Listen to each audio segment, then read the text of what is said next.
Selamat malam semuanya teman-teman.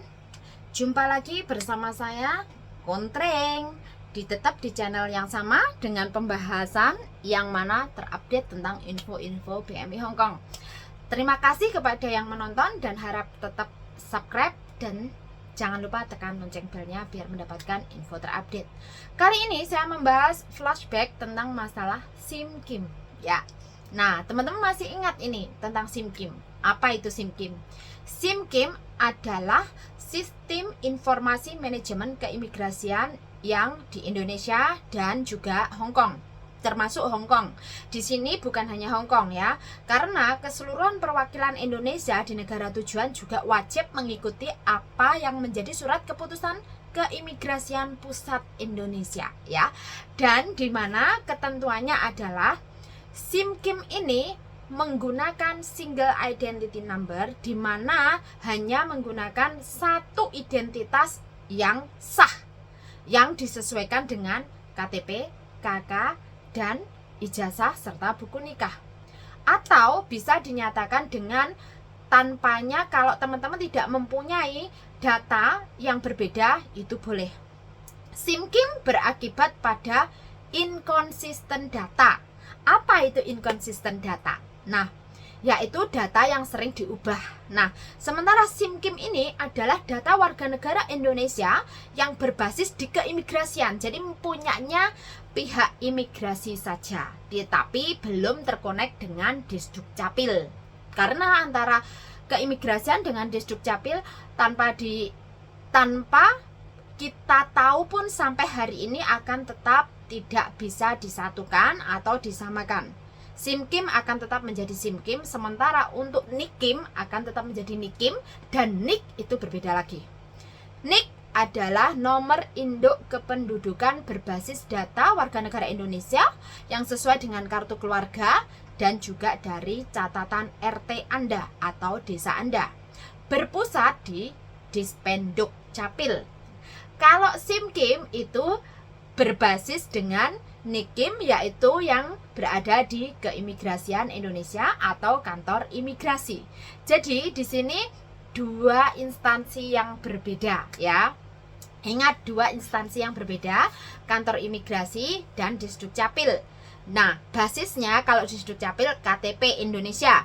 Kalau SIM Kim basisnya nomor paspor Anda. Nah, sekarang SIM Kim ini adalah menetapkan untuk satu data. Jadi kenapa sih 2015 kemarin teman-teman ada yang dipenjara karena adanya perbedaan data. Nah, akhirnya teman-teman mulai tahu apa itu data ganda. Bahkan Menteri Yasona Lawli waktu itu pun menyatakan bagi teman-teman yang datanya diubah harap tidak kembali ke Hong Kong. Atau nanti kalau data kalian terlihat Anda tidak bisa lagi bekerja di Hong Kong dan harus dipulangkan. Sebenarnya bagaimana sih? Apa itu berlaku sampai hari ini? Tidak. Di tahun 2017 setelah menuai pro dan kontra dan akhirnya ada yang dipenjara dengan beberapa kasus, diantaranya adalah Dwi Murahati, Slamet Riyani, dan yang lolos adalah Mbak Sunarmi. Itu akhirnya pemerintah pusat menangguhkan. Ya, akhirnya menangguhkan SIM Kim tersebut atau koreksi data ditangguhkan di Hong Kong. Dan saya rasa ini berlaku bagi seluruhnya, di mana koreksi data tidak dilakukan di Hong Kong tapi hanya dilakukan di Indonesia. Yang artinya perwakilan negara di luar negeri hanya mengikuti data paspor yang Anda miliki saat ini, tapi tidak merubahnya ke data asli Anda.